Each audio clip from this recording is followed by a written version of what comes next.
Para a nossa primeira intervenção dessa noite, então, passamos a palavra a Sua Excelência, o desembargador João Batista Martins César. Eu só queria retomar a palavra aqui, antes de passar a palavra para o professor Denis, para dizer que a doutora Gisela, nossa presidente eleita aqui, para tomar a posse agora no próximo dia 7 de dezembro, ela tinha confirmado presença aqui, mas estava na sessão que terminou agora, e aí ela já tinha que ir para outro compromisso. Mas ela pede desculpas para todos aqui, mas também dizendo que, por parte dela, da administração, ela tem o total interesse em continuar apoiando o programa Trabalho, Justiça e Cidadania, e também da nossa presidenta, né, a Patrícia Maeda, né, que também teve um probleminha aí, machucou o joelho, e também por isso que não está aqui hoje, porque o programa Trabalho, Justiça e Cidadania, para nós da Matra 15, né, doutor Barberino, é muito importante, e a gente tem todo o interesse. Bom, o doutor Denis Marassi Jimenez, acho que já é conhecido de muitos aqui, né, já é um parceiro antigo do TJC, é professor do Instituto de Economia da Unicamp e diretor do CESIT da Unicamp. Então, doutor Denis, com a palavra, e já antecipadamente quero lhe agradecer por estar aqui nessa parceria já de uma longa data aqui conosco da Amatra 15. Muito obrigado.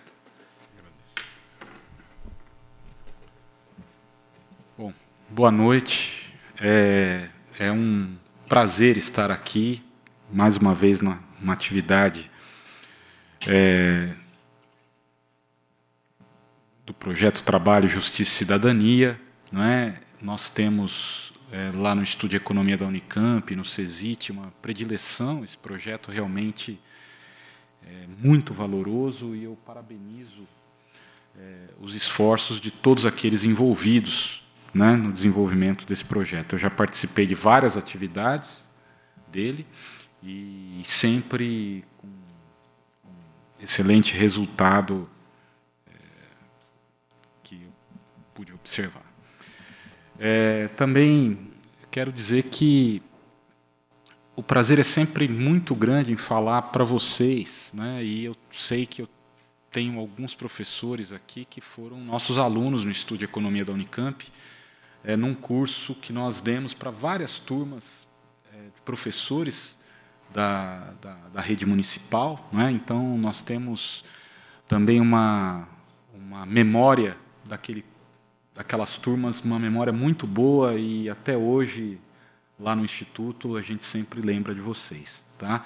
E digo isso, inclusive, porque também sou filho, minha mãe professora do ensino primário, eu também sou professor no ensino primário. Antes de ser professor universitário, me formei no antigo Cefam, Centro Específico de Formação e Aperfeiçoamento do Magistério, que foi um projeto inovador de formação de professores lá da década de 80.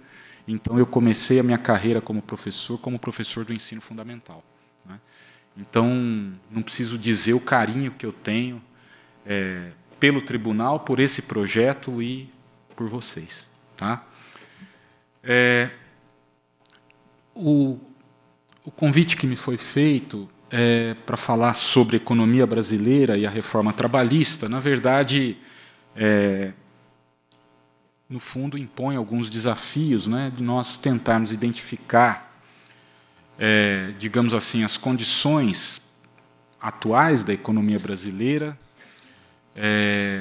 e os seus desafios, na realidade, à luz das reformas que estão sendo feitas, que foram feitas no país recentemente, particularmente da reforma trabalhista. Né? É um tema complexo, num momento muito difícil da vida nacional, em suas várias dimensões, não é? A vida política, a vida econômica, a vida social, a vida cultural. Não é? Então, eu vou procurar fazer uma exposição que, de alguma maneira, dê uma, digamos assim, algumas sugestões para que nós possamos refletir sobre o que está acontecendo no país nesse momento. Né? Eu falo sugestões porque eu acho que muito mais do que propriamente uma interpretação propriamente dita, eu gostaria de sugerir alguns temas de reflexão porque o momento é um momento muito complicado, inclusive, para nós interpretarmos, né? Então, é melhor, prudentemente, nós nos aproximarmos dos temas que são caros à nossa realidade para podermos reunir os elementos necessários a uma interpretação, digamos assim, mais substantiva. Eu quero começar dizendo o seguinte: a economia brasileira se caracteriza, antes de tudo, por ser uma economia periférica no mundo, não é? Nós, lá no Estudo de Economia da Unicamp, vimos de uma tradição do pensamento crítico latino-americano, particularmente formado na Comissão Econômica para a América Latina, né, a CEPAL, né? E foi a CEPAL que inaugurou o esquema, digamos assim, de reflexão sobre o desenvolvimento comparado dos países, que ficou consagrado, famoso, o esquema do economista argentino Raul Prebisch, que é o fundador da CEPAL, que é o esquema centro-periferia. Então, na realidade, uma forma de olhar o desenvolvimento da economia mundial, olhando uma certa divisão internacional do trabalho que separa, digamos assim, ou que coloca frente a frente países centrais que gozam de autonomia financeira para o seu crescimento, autonomia tecnológica, grande capacidade de inovação tecnológica e poderio militar, né? São essas três características que definem, de alguma forma, a centralidade na ordem internacional dos países: poder financeiro, poder tecnológico e poder militar. E, evidentemente, essas três dimensões se sobrepõem, não é isso? O poder financeiro, o poder produtivo, o tecnológico e o poder militar, não é? Então, nessa ordem internacional, o Brasil, assim como outros países, se coloca na periferia do que nós chamamos, na periferia da economia mundial, não é? Porque, exatamente, olhando para essas três dimensões, apresenta fragilidades estruturais históricas de grandes proporções, não é? Tanto em termos financeiros, como em termos da sua capacidade produtiva e de inovação tecnológica, sem dizer a sua presença, digamos assim, o seu protagonismo no campo militar, não é? Então, isso é importante dizer inicialmente porque, apesar da posição periférica do Brasil, historicamente periférica, digamos, na história do capitalismo, não é? Desde o século XIX, o Brasil eu posso dizer isso a vocês, o Brasil, em certo momento da sua história, foi um exemplo notável de sucesso no que se refere ao desenvolvimento econômico. O que eu quero chamar a atenção de vocês, se nós olharmos o país em 1930, o país que o presidente Getúlio Vargas assumiu, o país era uma fazenda, não é isso? Uma fazenda de dimensões continentais, muito atrasada, qualquer critério que você use em termos do desenvolvimento econômico, social ou político, o país era marcado por um atraso medonho, não é? Basta dizer que, enquanto o mundo já tinha feito 2 revoluções industriais, não é? A Inglaterra, lá no século XIX, e depois a segunda revolução industrial, do petróleo, da metalmecânica, da química, da eletricidade, não é? Nós permanecemos com o país não só como uma fazenda continental, mas como um grande cafezal, né? O Brasil, o país que o presidente Getúlio Vargas assume, em 1930, é, na verdade, uma grande fazenda de café cercada de regiões sem nenhum dinamismo em torno dela, né? E eu digo que é um exemplo de sucesso porque, se eu olho para o país em 1930, que tem esse retrato, e olha 50 anos depois para o país em 1980, em 1980 o Brasil era a 8ª economia do mundo, uma sociedade urbana industrial das mais importantes do mundo, e nesses 50 anos, de 30 a 80, foi o país que mais se desenvolveu no mundo, não é? Então, o que eu quero dizer a vocês é que esse período de 1930 a 1980, esses 50 anos que nós caracterizamos como o período da nossa industrialização, na verdade, retirou o país do atraso medonho que ele estava mergulhado lá na década de 30. Tá certo? Isso, quando eu digo isso, eu olho para o país ao final da década de 1970, nós tínhamos um parque industrial dos mais importantes do mundo, talvez o mais atualizado e desenvolvido entre os países periféricos, não é isso? E o Brasil, de fato, é o exemplo, nesse período, mais bem-sucedido de desenvolvimento econômico em comparação aos outros países periféricos. Não é? Então, eu estou dizendo o seguinte, eu olho para o final da década de 70, nós tínhamos todo o padrão da segunda revolução industrial montado, toda a indústria metal-mecânica, química, petroquímica, tá certo? Toda a estrutura industrial montada. Éramos capazes, naquele momento, fazermos, por exemplo, a maior hidrelétrica do mundo, com grande parte de tecnologia nacional, sermos competitivos em várias áreas sensíveis do desenvolvimento tecnológico, empresas como a Embraer e outras, com grande capacidade, a própria Petrobras, não é? Desenvolvendo inicialmente um programa de ponta em termos energéticos, como o Proálcool, que foi uma novidade muito importante no cenário internacional naquele momento. Então, eu quero dizer a vocês que, evidentemente, quando a gente olha o país 50 anos depois dos esforços iniciados pelo presidente Vargas, seguido pelo presidente Juscelino, e a sua maneira, de alguma forma, pelos militares, não é? Depois do golpe militar em 64, na verdade, a gente traduz um período, digamos assim, do nacional-desenvolvimentismo, que retirou o país daquela situação miserável que ele vivia na década de 30. Tá certo? Então, eu quero chamar a atenção, nesse sentido, para duas coisas.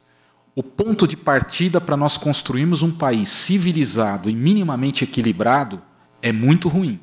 É o país que nós tínhamos em 30.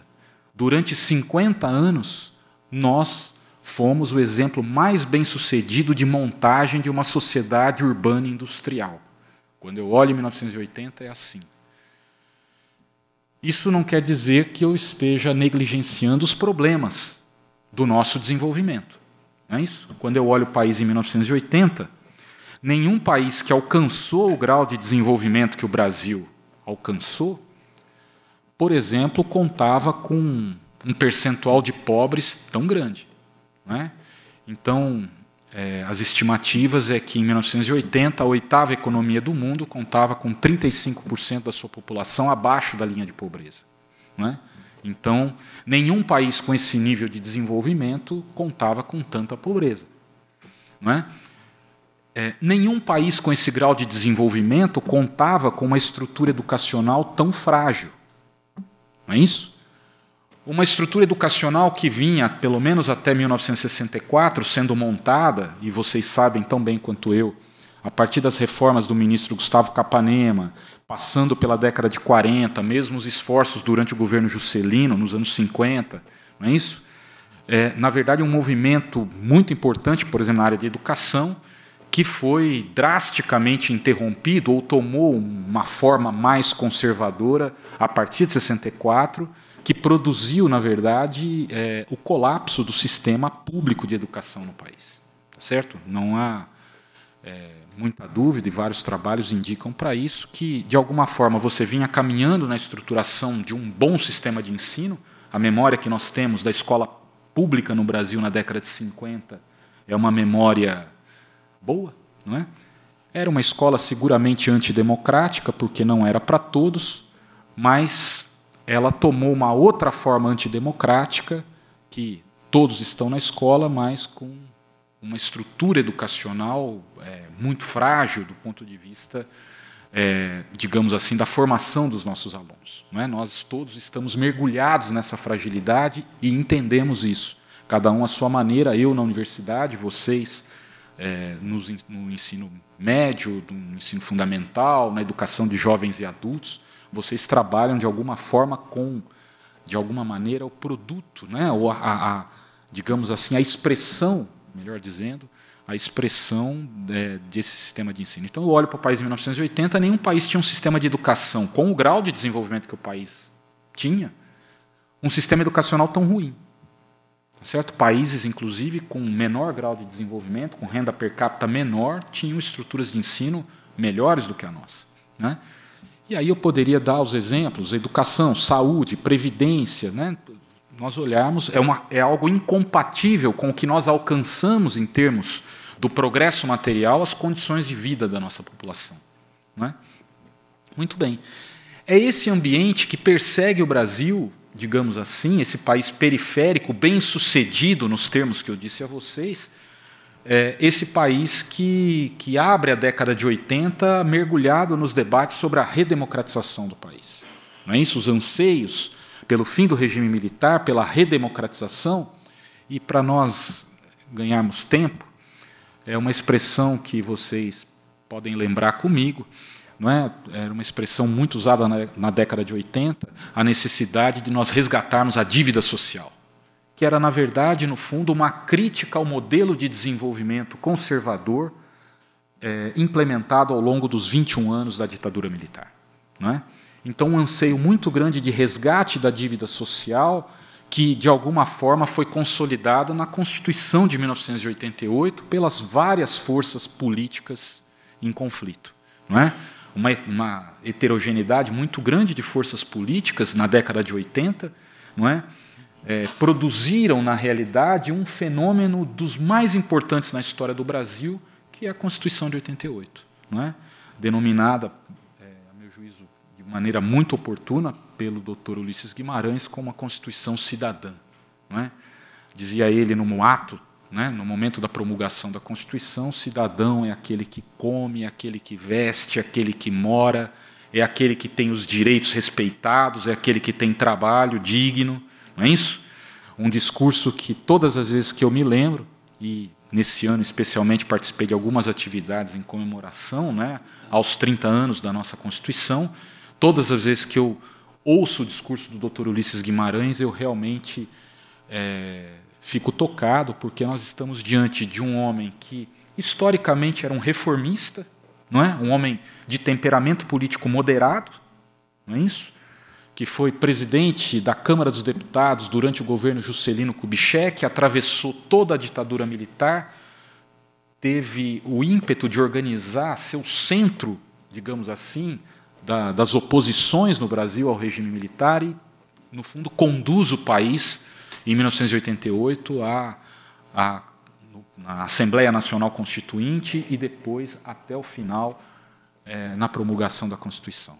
E, na verdade, o espírito da década de 80 era um espírito claramente de resgate da dívida social num país que, apesar de ter alcançado sucesso em termos do progresso material, deixou seus filhos e suas filhas, digamos, expostos a todas as mazelas, ou uma parte importante das mazelas de uma sociedade urbana industrial.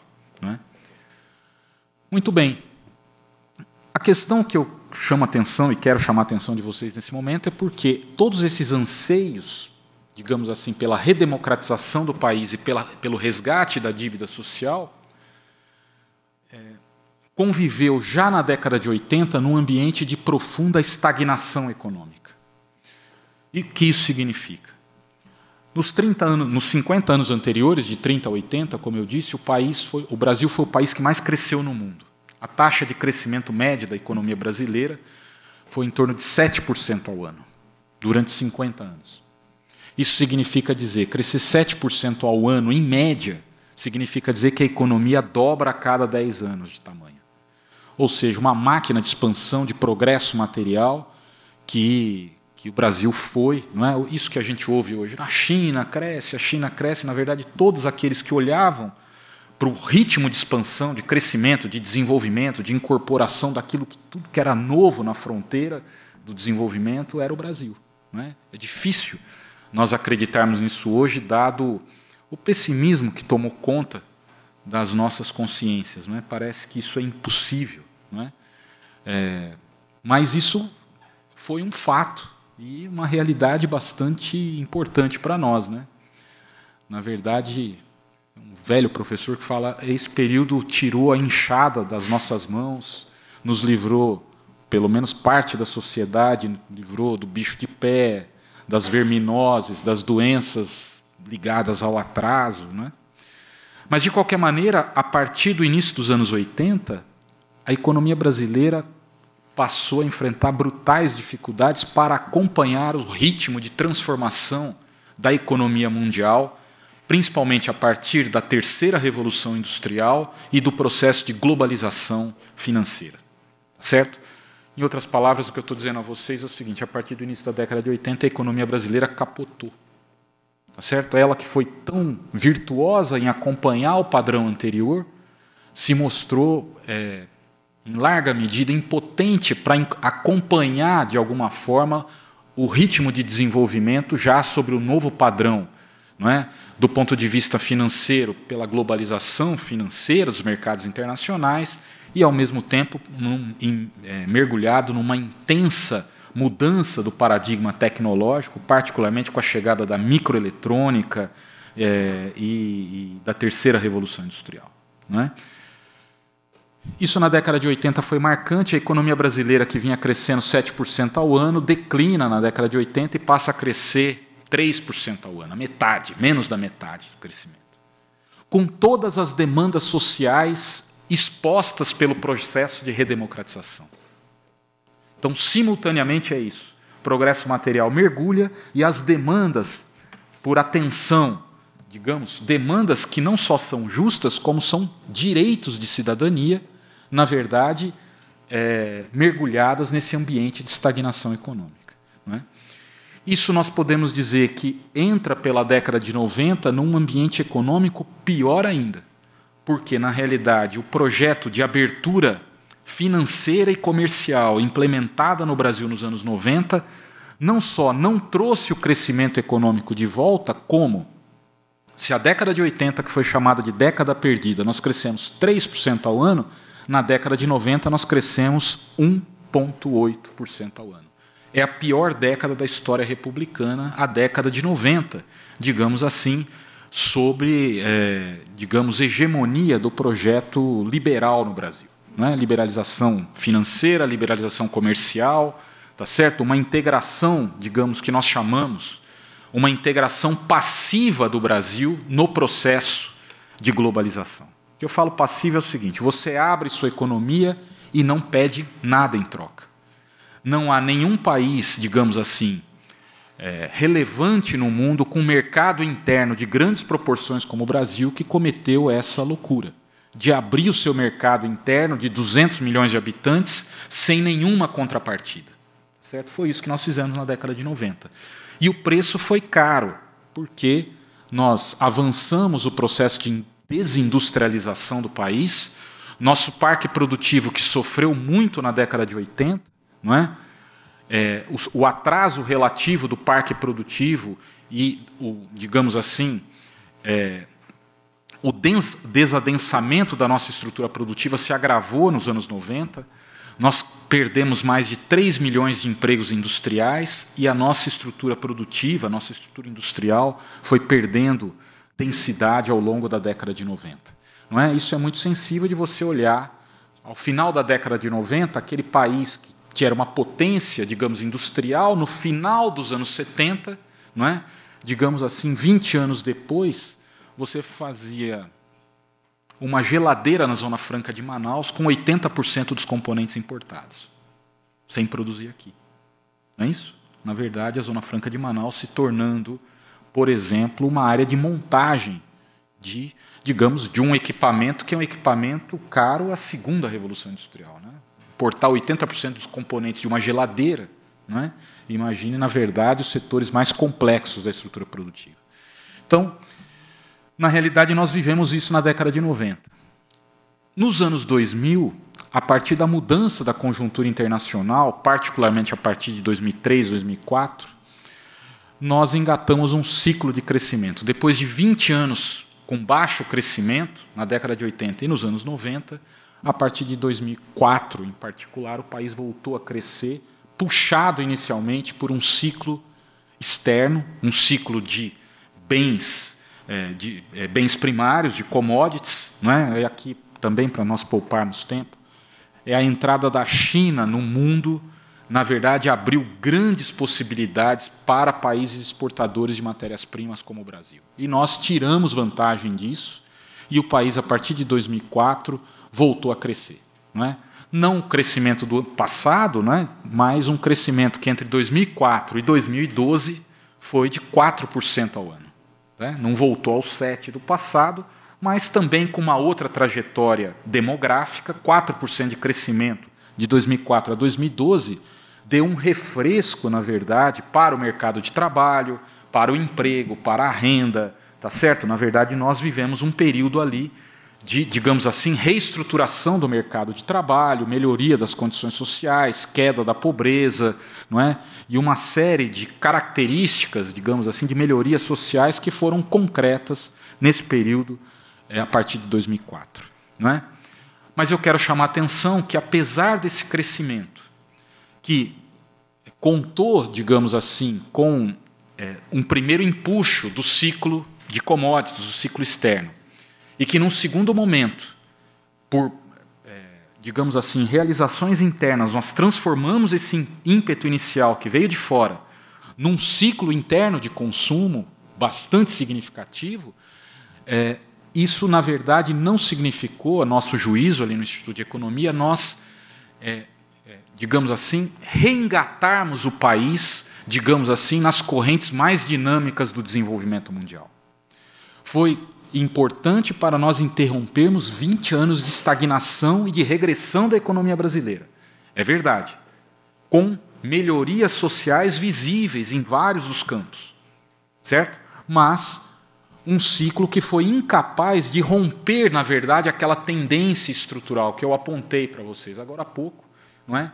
De incapacidade da economia brasileira acompanhar, na realidade, digamos assim, os setores mais dinâmicos da economia mundial, né, financeiramente mais desenvolvidos, tecnologicamente mais avançados. Tá certo? Foi um refresco, mas não interrompeu essa trajetória estrutural. É isso que eu estou querendo dizer a vocês. Tá certo? Isso a gente pode ver em várias formas, não é? Em vários indicadores. Por exemplo, vou citar só um. O processo de desindustrialização do país continuou. Não é? Mesmo com a economia retomando um nível de atividade maior. E quando eu falo desindustrialização, alguém poderia falar, nossa, Denis, mas você tem uma dinâmica muito mais vinculada ao setor de serviços e tal. Mas nós, digamos, na melhor tradição do pensamento estruturalista, nós sabemos que é uma base produtiva e, particularmente, uma indústria forte que não necessariamente empregue muito. Porque uma indústria, por exemplo, tecnologicamente desenvolvida, hoje, tem um padrão de alta produtividade que o emprego direto não é tão alto. Não é? Mas uma indústria, digamos assim, sólida, consistente, tecnologicamente desenvolvida, ela tem encadeamentos tanto para trás, por exemplo, é impensável o agronegócio brasileiro, que é, na verdade, uma agricultura altamente tecnológica, não é isso? Que tomou conta, não é? Por exemplo, do centro-oeste brasileiro. Não é? Eu lembro, na década de 70 e nos anos 80, já adolescente, né, eu conversando com meu avô achava impossível ter soja em Goiás. E, evidentemente, quem colocou soja em Goiás foi a Embrapa, e grandes investimentos em ciência e tecnologia feito pelo Brasil, que tem um know-how internacional nesse campo. Não é? Por exemplo. Então, uma indústria forte, uma estrutura produtiva forte, tecnologicamente avançada, tem encadeamentos tanto para trás, no setor primário, não é? De uma agricultura de alta produtividade, que não necessariamente empregue muito diretamente, por exemplo. Não é? E também encadeamentos para frente. O que eu quero dizer a vocês? Já estou terminando. Vou concluir. Sempre bom avisar, porque professor gosta de falar, né? Então a gente desembesta. Né? O público sabe disso. Então, encadeamentos para frente. Por quê? Quando eu olho uma estrutura produtiva, uma estrutura industrial bem montada e tecnologicamente mais avançada, ela se desdobra em serviços mais sofisticados. Tá certo? Se eu abro mão de uma estrutura industrial mais sofisticada, a pergunta que sempre nós fazemos, que tipo de serviço é possível essa economia criar? Provavelmente serviços pessoais, serviços às pessoas, tá certo? Então, para olhar de maneira mais direta, eu estou dizendo o seguinte, como a literatura americana trata, né? Um processo de tornar o emprego mais parecido com os serviços do McDonald's, lavador de piscina, passeador de cachorro, esse tipo de serviço, numa estrutura produtiva que é incapaz de se desdobrar em serviços mais sofisticados, tá certo? Vinculados a ela. Então, o encadeamento para frente e para trás é muito importante. Então, esse traço nós não conseguimos romper. Eu vou concluir dizendo o seguinte, sem conseguir romper isso, no movimento de retomada da economia entre 2004 e 2012, nós vivemos 2013 e 2014 um momento de impasse, e já a partir do segundo semestre de 2014 o país entra na maior recessão da sua história. Certo? Na verdade, nós não vimos nada parecido em o que nós assistimos a partir do final de 2014. O mercado de trabalho ainda não sentiu, ali no final de 2014, a renda continuou crescendo por uma certa inércia, mas, evidentemente, a desaceleração da economia era brutal. E se nós olharmos os últimos 5 anos, 2014, a economia cresceu 0.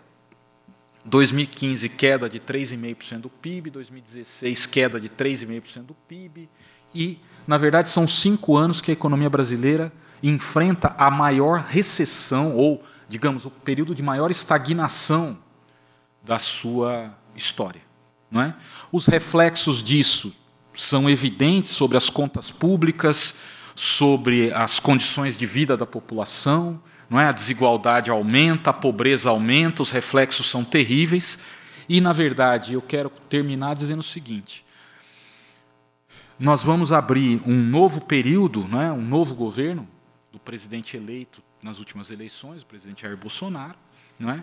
Que tem o desafio pela frente de enfrentar a retomada do crescimento da economia, em primeiro lugar.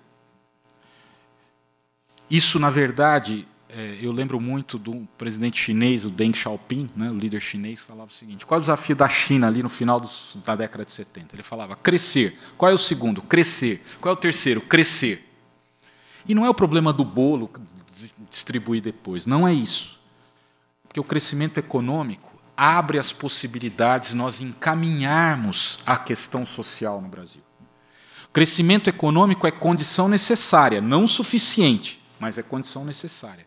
Sem crescimento econômico, eu garanto para vocês que nós não temos nenhum destino em termos do enfrentamento da gravíssima questão social que o Brasil enfrenta. Então, eu acredito que o desafio primeiro do próximo governo, antes de tudo, é, de alguma forma, criar condições para a retomada do crescimento da economia a partir de uma agenda de desenvolvimento nacional, a nosso juízo fundado, de alguma maneira, na melhor tradição que o Brasil tem de apoio no seu mercado interno, de apoio no seu mercado nacional e numa estratégia sólida de desenvolvimento sob bases nacionais. Tá certo?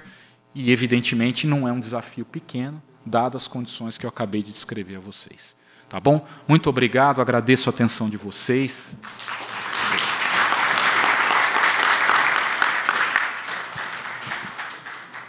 Quero agradecer ao professor Denis pela brilhante exposição.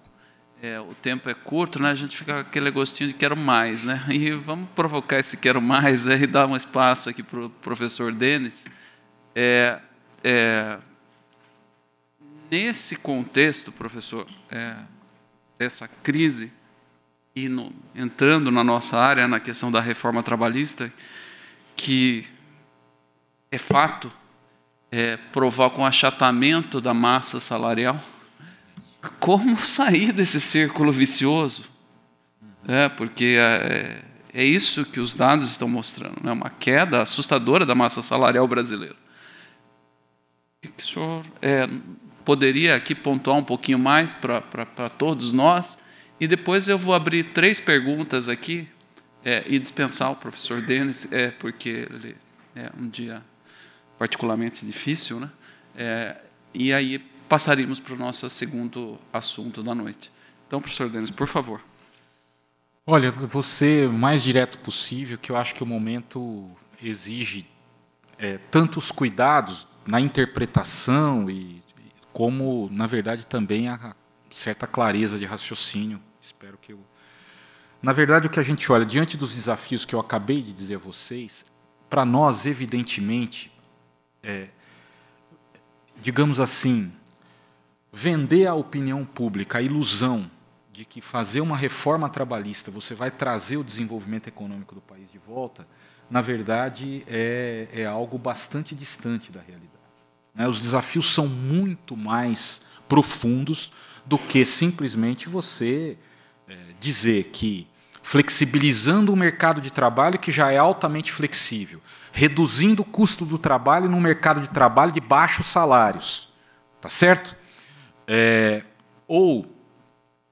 Por outro lado, dizendo, que é uma outra vertente, não só da reforma trabalhista, que ao fazer a reforma da Previdência, você criará o ambiente econômico para a retomada do desenvolvimento, de fato, para nós, isso não faz o menor sentido, diante dos desafios que a economia brasileira tem no momento presente.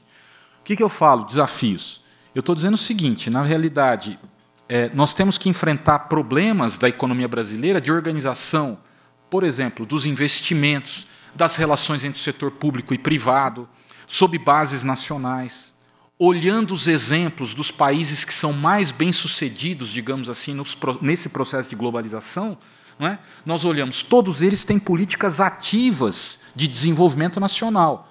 Então, eu estou falando da Índia, estou falando da Coreia, estou falando dos asiáticos, tá certo? Digo a vocês claramente, nenhum desses países, por exemplo, adotaram uma estratégia liberalizante de integração na ordem global. Eles, sem nenhuma exceção, digamos assim, os países periféricos vencedores nessa ordem internacional, particularmente os asiáticos, a Índia, a Coreia, todos eles tiveram políticas nacionais muito ativas e, na realidade, uma relação umbilical entre o Estado nacional e o setor privado e uma relação virtuosa em relação a isso, jogando permanentemente com o seu mercado nacional.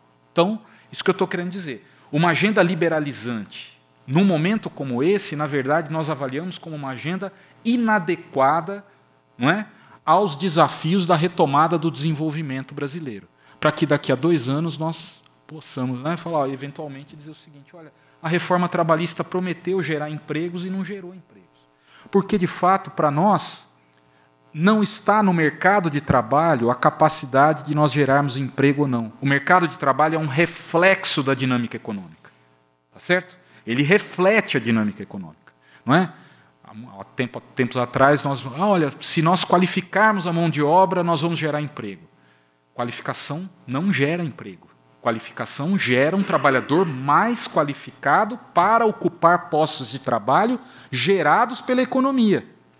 Tá certo? Então, é nesse sentido que eu estou dizendo a vocês. Então, eu acho uma agenda pobre para um projeto pobre que, a nosso juízo, não enfrenta os desafios de retomada do crescimento da economia brasileira sob bases nacionais, que é o desafio nesse momento. Muito obrigado. Eu vou passar, então, a palavra para quem quiser fazer uma pergunta, professor Denis.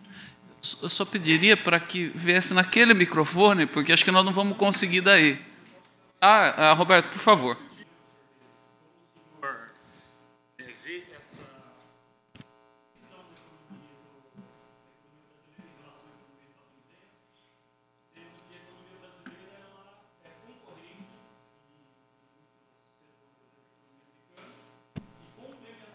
Chinesa.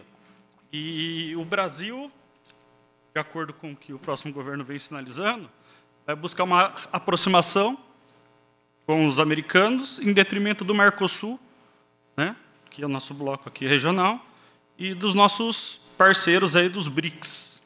Como que o senhor avalia essa prioridade que daríamos aos Estados Unidos em detrimento da China, dos BRICS e do Mercosul? Eu acho um erro gravíssimo de política externa. Porque, se você olhar no período anterior, e veja, eu não sou especialista em política externa, eu estou falando política externa no âmbito, digamos, da economia internacional, na realidade. Eu acho que é um erro da política externa, nesse caso, e no período anterior, 2003 até 2014, eu acho que se tem setor que nós fomos bem-sucedidos, não é, foi a política externa. Não é? o chanceler Celso Amorim fez uma política externa muito, né, em larga medida foi ele que encaminhou, em outros momentos, o ministro patriota, tudo, mas uma política externa, por exemplo, de diversificação dos nossos parceiros comerciais. Isso foi muito importante para nos proteger nesse ambiente internacional muito turbulento, não é? Diversificação, então, com os asiáticos, com o comércio sul-sul, fortalecendo relações com o Mercosul. Então, a reversão desse processo e um alinhamento com a economia americana, nesse sentido, com a política externa alinhada com os americanos, e veja, eu não estou falando de problema ideológico, eu estou falando de problemas concretos. E não é à toa que uma parte do empresariado, recentemente, demonstrou alguma, digamos, importante insatisfação, digamos assim, com o afastamento de países como a China, né, ou os árabes, problemas políticos que nós nunca nos intrometemos, né, transferir, por exemplo, a embaixada para Jerusalém, criando situação de conflito com os árabes. Na verdade, eu acho que é um passo muito atrás e muito arriscado, porque a política americana, nesse momento, vários estudiosos estão indicando, na verdade, um momento que nós estamos vivendo, que eles chamam de desglobalização, a partir da política americana. Então, o que os americanos estão fazendo? Eles estão fazendo guerra comercial com os chineses, estão abrindo guerra comercial com vários países, e, na verdade, não estão facilitando para ninguém nesse momento. Então, a pergunta que fica é, por que eles vão facilitar para um país periférico como o Brasil? É uma pergunta de fundo, e vejam, não estou dando nenhum caráter ideológico à pergunta. É pragmático. Que eu acho que é a mesma pergunta que uma parte do empresariado brasileiro está fazendo nesse momento. O que significa isso? Tá certo? Significa dizer nós abrirmos mão, por exemplo, de uma participação mais ativa no mercado mais dinâmico do mundo, que é o nosso principal parceiro comercial, em detrimento a uma aliança preferencial com um país que, nos últimos anos, deu pouco espaço para nós, e nada indica que vai dar maior espaço. Não está dando para ninguém, não está dando para os europeus, não está dando para os chineses, né? Então, eu acho, de fato, respondendo sua questão, eu acho que é um erro que pode custar muito caro para o Brasil. Muito caro mesmo. Pois não. Você citou a questão do setor agrário, né, que ele posicionou o nosso setor agrário como com um avanço tecnológico grande, né? Também citou a questão de infraestrutura, como as hidrelétricas, né, Petrobras, não sei se Embraer entraria nesse pacote. Mas que áreas você acha que seriam estratégicas ou que são os potenciais brasileiros para esta perspectiva que você coloca do avanço que a gente não deu conta, de uma nova, não sei se é um novo processo de industrialização ou de uma não dependência tão grande, porque você falou dessa questão dos investimentos, né, de ser equalizado, da relação do setor público-privado, né, de um mercado nacional talvez mais protegido, mas eu fiquei pensando em áreas. Às vezes eu escuto uma crítica muito grande em relação a um Brasil ainda agrário, né? Fiquei surpreso quando você coloca essa perspectiva positiva desse avanço tecnológico, apesar da agenda ambiental e desses impactos todos. Quais seriam as outras áreas que a gente tem de potências, assim, de potenciais para o futuro? Então, eu acho que, digamos assim, no curto prazo, que falei do desafio de retomada do crescimento, na verdade, a gente teria que fazer um bloco, sendo muito direto com vocês, na verdade, que a gente tem discutido, tal, na verdade, você teria que fazer um grande bloco de investimento em infraestrutura no Brasil. Certo? Falta tudo, falta estrada, falta porto, falta aeroporto, certo? E isso, na verdade, digamos, que a gente chama, né, em economia, é demanda efetiva na veia, que você abre, na verdade, um bloco de investimento em infraestrutura. Há vários problemas em relação a isso. Por exemplo, nós cometemos, do meu ponto de vista, um erro muito elementar ao destruir as nossas grandes empresas privadas do setor de infraestrutura. Não é? Um erro estratégico. Vocês acabaram de ver um escândalo envolvendo a Nissan e a Renault e a Mitsubishi, né? Um alto executivo brasileiro que foi preso por problemas fiscais e tal. Veja o comportamento. Passou pela cabeça de alguém destruir a Nissan, destruir a Renault ou a Mitsubishi? Pela cabeça de ninguém. A Volkswagen acabou de ser, há alguns anos atrás, foi flagrada numa trampolinagem ambiental de grandes proporções. Passou pela cabeça de algum representante do governo alemão destruir a Volkswagen para combater a corrupção dentro da Volkswagen? Os responsáveis foram punidos e a empresa foi preservada. Nós cometemos um erro gravíssimo, nós destruímos, na verdade, digamos assim, talvez o filé mignon da nossa estrutura produtiva que estavam vinculados às grandes empreiteiras, OAS, Odebrecht, que antes de serem privadas ou públicas, eram patrimônio nacional. Tá certo? Eram privadas, não tem problema nenhum, não tem preconceito contra isso, não é esse o problema. Mas, evidentemente, quando eu falo de desafios, eu quero fazer um bloco de infraestrutura, por exemplo, nesse momento. Com qual empresa eu conto? Vai ser um desafio, que você vai ter que remontar. Certo? Uma empresa como a Odebrecht que poderia fazer obra a qualquer momento, em qualquer lugar do mundo. Os chineses vinham fazer grandes obras lá, chamavam a Odebrecht para fazer. Agora eles estão prontos para comprar a Odebrecht a preço de nada. Tá certo? Porque você paralisou a empresa. Não é? Então, de um lado, a coisa de investimento em infraestrutura, enfrentando esses desafios que não são pequenos. Envolvimento do setor público e privado, qual o setor privado. Talvez nós tenhamos que, para fazer infraestrutura, contar com empresas estrangeiras, porque você destruiu as nacionais, difícil. Os chineses, por exemplo, estão querendo entrar no setor de infraestrutura. Não é? Digamos assim, energia, eles estão entrando muito forte, CPFL é um exemplo. Não é? E isso é uma política do governo chinês. É uma empresa privada ou mista que veio e comprou a CPFL. É uma estratégia do governo chinês comprar empresa de energia no mundo inteiro. Dá crédito, faz o diabo para fazer isso, porque eles acham que é estratégico. Nós não achamos e, portanto, vendemos para os chineses, certo? Mas eles acham. Não é?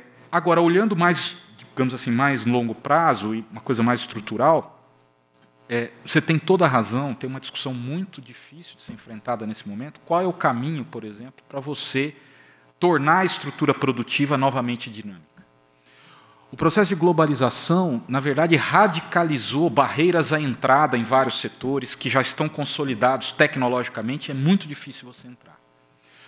A quarta revolução industrial, digamos, a indústria 4.0, ou a manufatura avançada, como nós chamamos, na verdade, torna isso mais complicado para você entrar. Então, eu me lembro ainda, o professor Luciano Coutinho era presidente do BNDES, e ele veio ao Instituto de Economia, foi meu professor, nosso colega no Instituto, e ele dizendo, olha, eu não posso mais pensar uma política industrial, na verdade, de peito aberto e abrangente em todos os setores, porque isso é impossível, dadas as barreiras tecnológicas, financeiras, você não consegue fazer. Mas você tem alguns setores que são muito importantes, e eu vou citar um exemplo para a gente não esticar o assunto. Por exemplo, tem um setor de ponta que o Brasil poderia avançar, que é o setor de saúde. Por exemplo. Saúde, biotecnologia. Nós temos, por exemplo, a Fundação Oswaldo Cruz, a Fiocruz, no Rio de Janeiro, que tem know-how e competitividade internacional, tá certo? Reconhecida no mundo inteiro. Nós temos o maior sistema de saúde do mundo, que é o SUS. O SUS é o maior sistema de saúde do mundo. E nós importamos 80% dos medicamentos que são usados no SUS. Não tem sentido. Tendo, por exemplo, um know-how. Não é? Eu me lembro, por exemplo, foi uma discussão grande no Brasil, quando o ministro da Saúde, à época, o ministro José Serra, quebrou as patentes de medicamentos. Certo? Quebrou por quê? Porque, na verdade, nós tínhamos know-how para produzir internamente, com um sistema de saúde que demandaria isso, e ele quebra as patentes e internaliza a produção. O que aconteceu? Não aconteceu nada, a não ser nós internalizarmos a produção com uma estrutura que estava ali. Então não faz sentido, por exemplo, você abrir mão de abastecer o maior sistema de saúde do mundo com produtos de fora, tendo uma estrutura que você poderia. Isso demanda articulação do setor público, grandes investimentos em pesquisa, tecnologia e desenvolvimento, mas é uma área, por exemplo, que a Índia está entrando. Que é uma área, digamos assim, que os especialistas falam, é um campo meio aberto. Tá certo? Os hindus estão entrando muito forte no setor médico, na coisa de medicina, tecnologia médica, medicamentos, fármacos. Estou só citando um exemplo, entendeu? Então, uma coisa mais conjuntural, coisa de infraestrutura, né? E uma coisa mais de longo prazo, por exemplo, um setor como esse. Tá bom? Diante do adiantado da hora, não vou fazer a terceira pergunta. Peço desculpas para todos. Só queria pontuar uma questão que é importante trazer à baila, o professor Denis colocou. Na crise de 2008, na crise econômica de 2008, a General Motors americana foi estatizada. Foi privatizada agora 2 anos atrás. Então, a gente não pode ter ojeriza algumas coisas, porque os países desenvolvidos utilizam isso de uma forma muito boa para a economia deles, né? E também um outro exemplo de privatização, alguns países que privatizaram, né, suas companhias, seu serviço de telefonia, melhor dizendo, exigiram como contrapartida a internacionalização da produção de aparelhos, né, da tecnologia envolvida nesse setor. Então, é uma troca. Enquanto nação, a gente tem que aprender a fazer isso também e trazer isso para a melhoria do povo brasileiro, que, afinal de contas, é o ideal de todos nós aqui, né, que a nação melhore como um todo.